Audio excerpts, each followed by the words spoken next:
Nova Estela Ciência e Debate, um programa da TV PUC São Paulo, gravado semanalmente nas lindas instalações do MIS São Paulo, o MIS que tem exposições extremamente de vanguarda, que atraem a população do centro, da periferia, mas que além disso mantém várias outras atividades, incluindo o nosso Nova Estela Ciência e Debate, e que também tem, né, um subproduto aí, o Cine Ciência, aos domingos, no início do mês, onde eu tenho um filme sobre algum tema da ciência e depois um especialista comentando.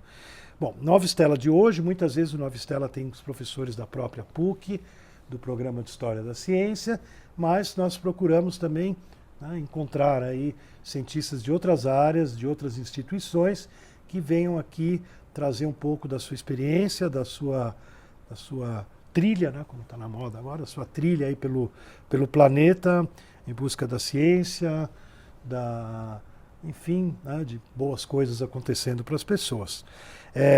Hoje nós temos uma doutora Nise Hitomi Yamaguchi, tá certo? Prazer enorme estar aqui. Eita, prazer é meu. Ela é graduada pela Faculdade de Medicina da USP, e fez a residência em Clínica Médica e Imunologia e Alergia no Hospital das Clínicas também da USP.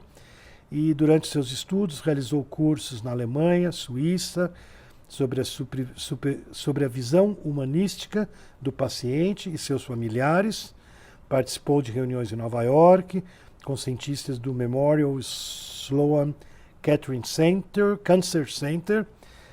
Aprendeu aspectos da imunologia de tumores, que resultaram na sua tese de mestrado, defendida na USP. Frequentou em Houston o Anders Cancer Center, onde realizou os experimentos de laboratório do professor, me ajuda aqui, Xiaoshu Xu. Ivan Qihong e com o Ruben Lotan. Ruben Lotan, defendeu a tese de doutoramento na USP também. É médica cancerologista, com área de atuação em oncologia clínica pela Associação Médica Brasileira, pela Sociedade Brasileira de Cancerologia, tendo sido diretora de 97 a 2000 dessa sociedade, quando participou da idealização e organização dos Centros de Alta Complexidade no Brasil. E foi representante no Ministério da Saúde, participou de grandes comitês nacionais, internacionais. Eu vou dar uma abreviadinha para a gente poder logo começar o nosso papo com a querida Nise. Sua linha de pesquisa é sobre a medicina personalizada do câncer, um tema que a gente já abordou aqui no Nova Estela, essa questão da medicina personalizada, uma nova tendência, tendo dado aula sobre o tema no curso de pesquisa clínica da Harvard Medical School. Também tivemos aqui a Cláudia Costin, que agora também é professora da Harvard School. Médica do Hospital Israelita Albert Einstein, aqui em São Paulo, onde participa do desenvolvimento científico e reuniões clínicas, com foco na assistência e educação médica continuada. É diretora de Relações Institucionais da Associação Brasileira de Mulheres Médicas do Estado de São Paulo e do Brasil. Organiza congressos nacionais e internacionais, com foco em controle do tabagismo e medicina personalizada e de precisão. Então eu conheci a Nise agora há pouco tempo, ela estava na França, indo para Lyon, receber um prêmio, é um grande orgulho a gente ver personalidades do Brasil que vão se destacando em algumas áreas, e a tua área é uma área tão importante. Então, acho que a gente tem um vasto leque de opções. Eu queria primeiro que você falasse um pouquinho dessa área da medicina personalizada, dessa medicina mais humanística, mais humanizada, que você parece que se dedica com muita ênfase. Bom, em primeiro lugar, José, é uma alegria estar aqui, estar com esse público tão seleto e falar de uma área que é o conhecimento e como você traz o conhecimento para a humanidade em termos de trabalho, de atuação.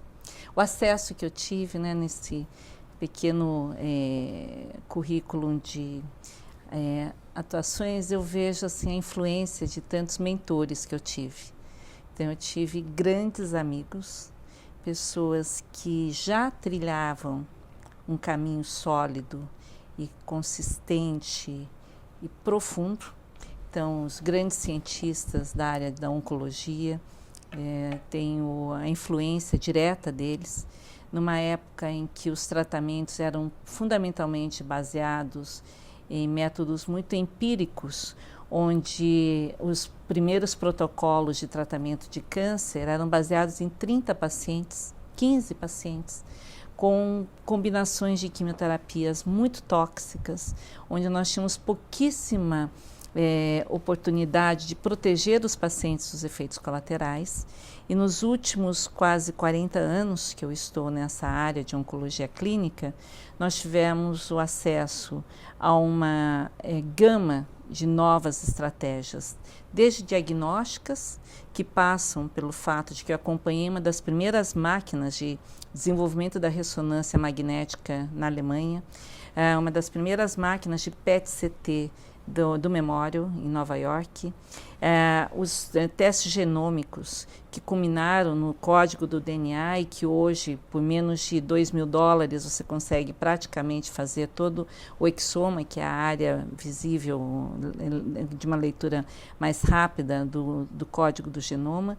Então, a gente vê como houve uma capacidade de informação condensada em pouquíssimo tempo, também pelo nível de difusão da informação. A TV existia para poucos, a internet não existia, e nós tínhamos aqueles livros que eram os índex médicos. Eu ficava à noite com o bercinho da minha filha do lado, na faculdade de medicina, escrevendo à mão todos os artigos que eu queria, daí levantava por uma rede de bibliotecas que tinham os fichários lá no HC, e aí os trabalhos que eu precisava em Nova York, eu passava 2 dias pelo menos dentro da biblioteca, pegando essas informações, e fazia disso uma fonte de conhecimento que eu bebia depois por meses a fio, porque nós não tínhamos como clicar e aparecer em tantos trabalhos. Então, eu diria assim, que nós somos o resultado de uma construção, de uma civilização.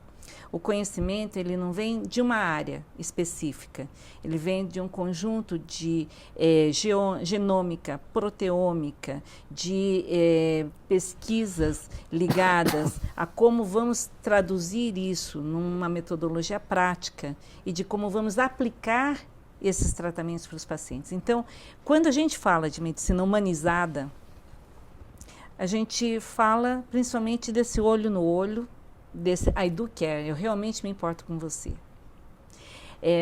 De você se colocar nos outros sapatos das pessoas, às vezes mais apertados que os seus, às vezes mais largos, às vezes é um pé só, às vezes você tem que mancar, mas você tem que estar junto, tentar estar do lado, não na frente, do lado. E apoiando para que a pessoa não caia. Mas eu entendo, e aí uma parte da minha trajetória vai por essa via, que ela se desumaniza quando não dá acesso, quando tem standards duplos, onde você, numa instituição mais rica, você consegue dar um tratamento, numa mais pobre você não consegue dar. Quando você, em países que têm acesso, você consegue melhorar a sobrevida média de vários tipos de câncer, e em outros você não consegue nem dar o diagnóstico. Países da África com quem eu trabalho lá em Lyon, eles jogam fora o tumor sem fazer a anatomia patológica, porque não tem patologia. Então, assim, são coisas tão discrepantes que fazem parte da mesma humanização que eu acho que é importante quando um paciente chega com um diagnóstico grave e ele não sabe ainda, seja AIDS, seja câncer. Eu trabalhei muito em câncer e AIDS nos anos 80, foi por isso que eu fui tanto para o Memorial, porque era a epidemia da AIDS, e eu fiz imunologia de tumores. Eu tinha um ambulatório durante 15 anos no HC, em que eu tratava todos os tumores ligados à SIDA na época. Fiz um dos primeiros diagnósticos do HC dessa área, uma das primeiras ONGs nasceu no meu consultório também, e eu sempre me empenhei muito na defesa dos direitos dos pacientes. Então, assim, trabalhar em sociedades de pacientes, sociedades médicas, para mim é parte do meu ar, é o ar que eu respiro. É algo que multiplica a ação que a gente é capaz de fazer no 1 a 1, porque eu entendo que uma medicina de precisão, em que eu escolho o tratamento baseado nas mutações genômicas daquele tumor, encontro o pareamento correto e aquela medicação vai tratar um câncer que seria considerado terminal e de repente a pessoa está viajando, está compartilhando a vida com seus filhos, está crescendo como pessoa, é tão importante quanto dar acesso a uma vacina de HPV que vai prevenir o câncer de milhões de meninas e meninos e vai mudar o panorama do câncer de colo de útero, de pênis, de canal anal, de garganta, do mundo, né, nos próximos 50 a 100 anos. Então é todo um conjunto que faz parte dessa medicina. Eu gostei muito da forma como você introduziu o conhecimento. Eu acho que, particularmente, nosso programa de História da Ciência tem muito essa visão que você apresentou de um modo geral para a ciência.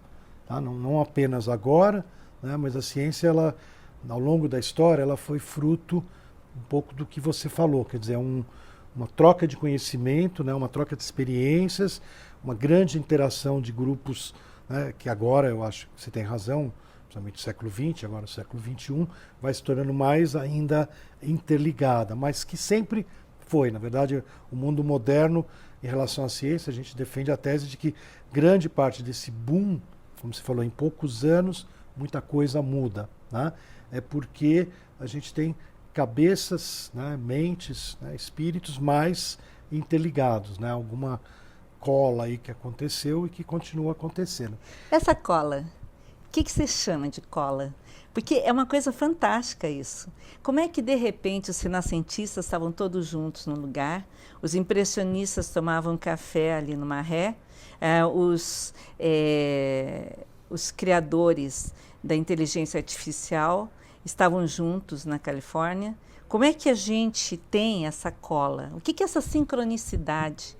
Ela depende de uma massa crítica também. É como se a humanidade estivesse caminhando para um momento, né? Aquele momento se constitui no encontro entre pessoas absolutamente fantásticas, já com uma capacidade fora da média, fora da curva, que se reconhecem, fazem parcerias e nascem coisas. Então, a sincronicidade e esses encontros extraordinários fazem parte da habilidade que a humanidade tem de evolução. E eu acredito que essa cola que trabalha nesses encontros e que está dentro de um inconsciente coletivo da humanidade, que faz com que, como um efeito de campo, ele trabalha algo que nós chamamos hoje de epigenética, interfere até na genética, se as pessoas passaram fome juntas, se elas tiveram muito medo, se elas tiveram muita angústia, dá imprints no DNA dos descendentes. Então, são coisas que a gente começa a antever na ciência, que talvez expliquem algumas questões que a gente consideraria mero acaso. Então, a sincronicidade, que é algo que ocorre como base desse elenco de oportunidades, eu entendo que é algo que trabalha a favor desses encontros.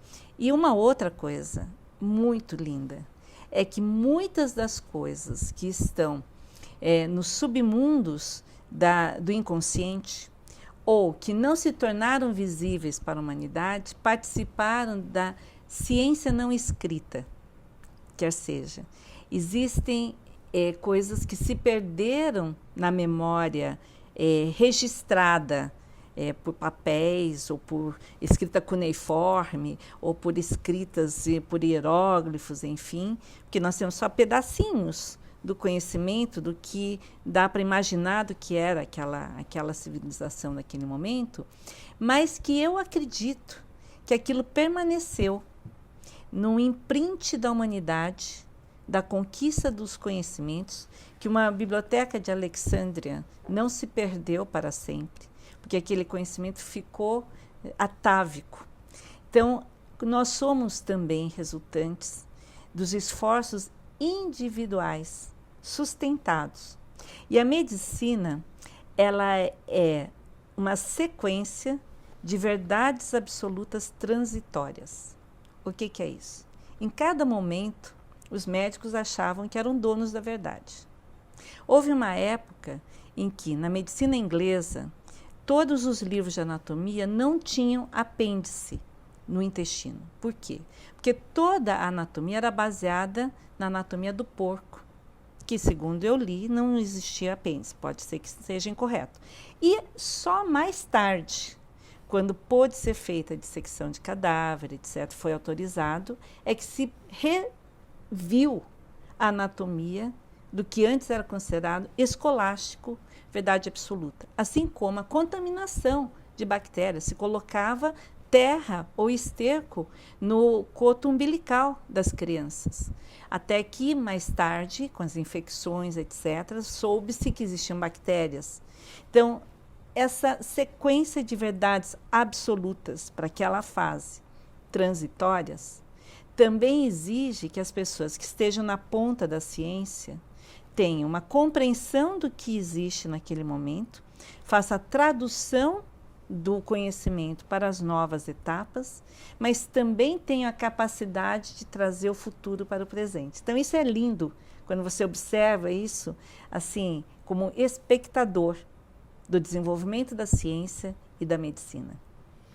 Legal. Na verdade, eu posso dar várias, depois até te indicar, assim, várias pessoas que desenvolveram essas ideias que você está falando, né?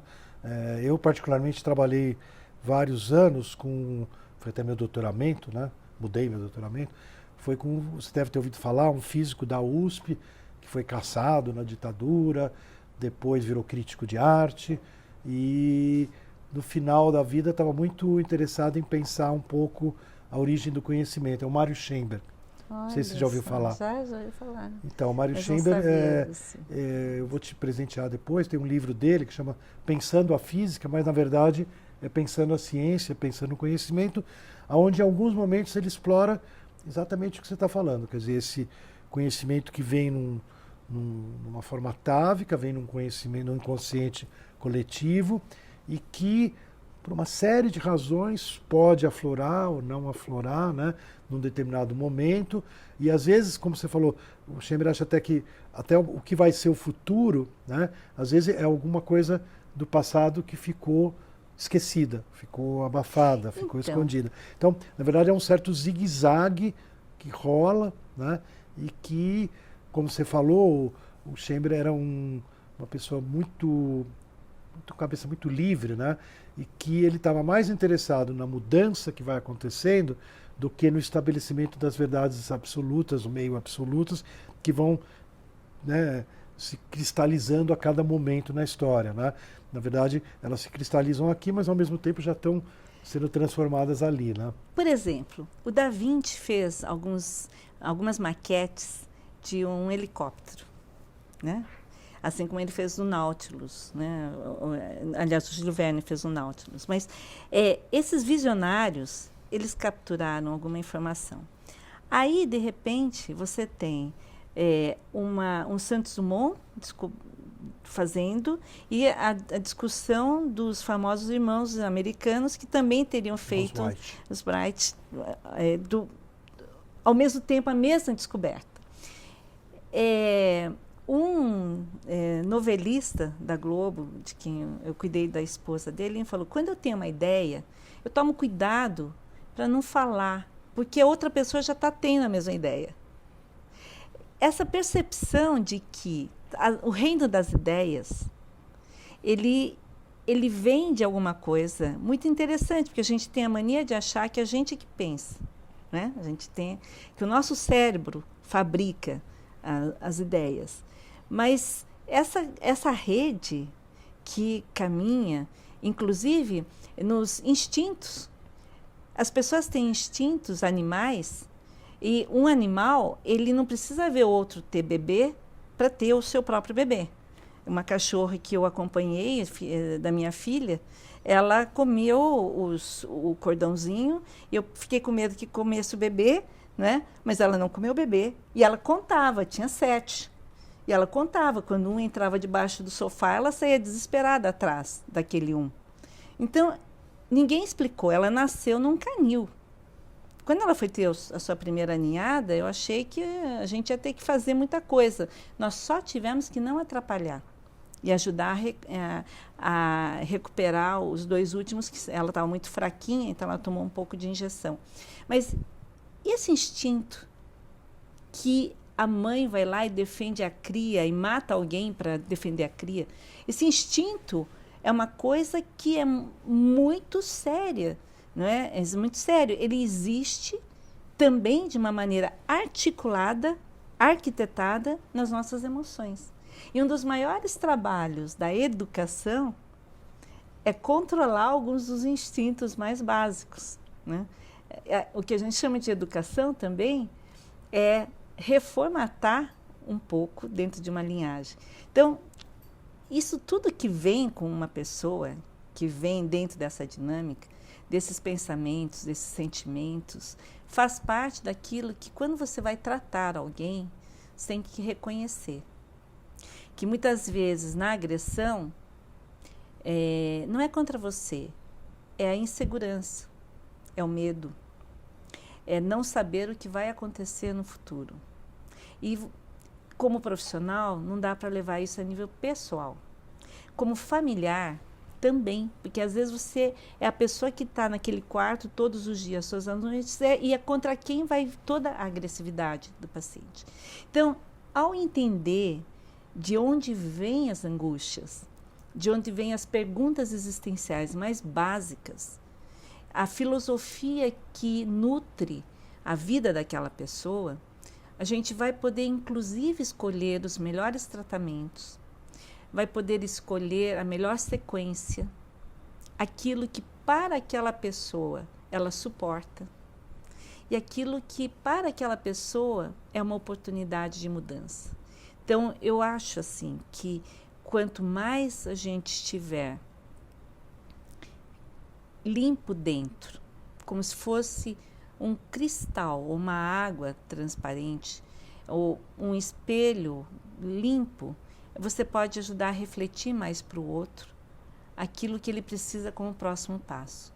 Então, assim, nesse contato profundo com a vida, com a morte, com as superações, com a capacidade de luta de cada um, a gente passa a respeitar profundamente o que aquela pessoa traz como indivíduo, que é o conjunto de um pedaço da humanidade, e de onde ela vai buscar uma força que muitas vezes ela nem sabe que tem, e que está lá.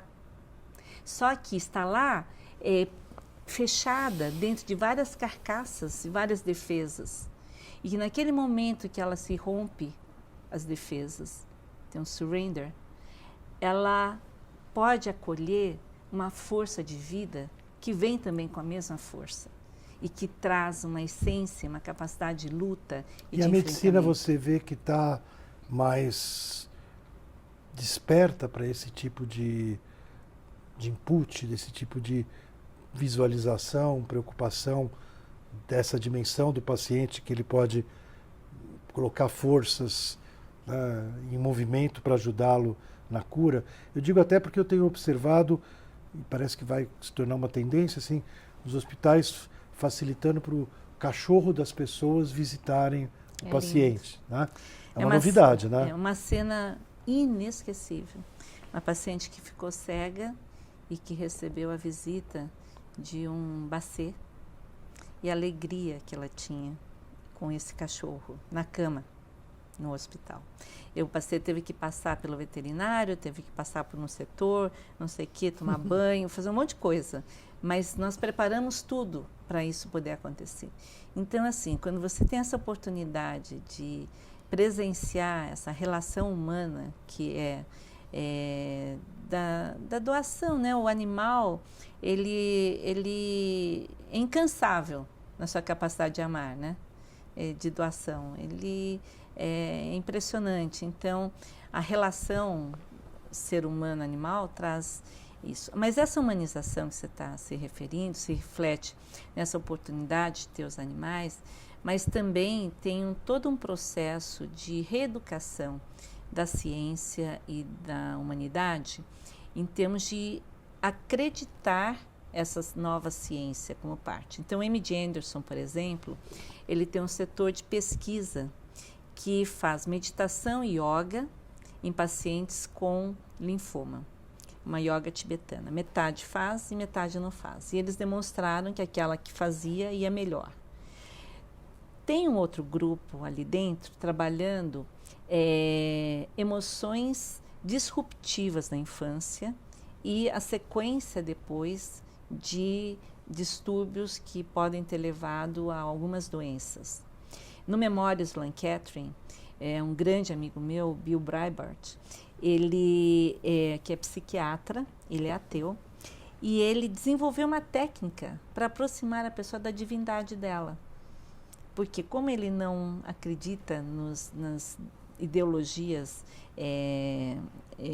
das vertentes religiosas, ele trabalhou muito com Viktor Frankl e demonstrou que se você vai em busca do seu momento de maior felicidade, entra em contato profundo com aquele momento e sente o que me deixaria tão feliz quanto, você chega para um próximo passo que eventualmente pode ser algo que mude todo o seu ritmo de vida, e ao encontrar o senso de significado para o seu próximo momento de vida, isso pode ter um impacto na forma como você vai lidar com o seu tratamento, como você vai aderir aos tratamentos e eventualmente na resultante dos tratamentos, no outcome. O tempo da televisão ele voa, a gente está terminando a gravação do Nova Stella. Queria agradecer muito, achei a tua contribuição muito importante, né? A ciência tem uns padrões aí, às vezes, meio rígidos, né? E a tua visão, obviamente, abre muitas possibilidades. Nova Stella, esse debate vai se despedindo mais uma vez, toda semana, no mesmo bate-canal, no mesmo horário, aqui direto do MIS, Museu da Imagem e de Som de São Paulo, esperando, né, como lá na Renascença, que você mencionou, novas estrelas, Nova Stella, apareçam nos céus e movimentem a nossa mente.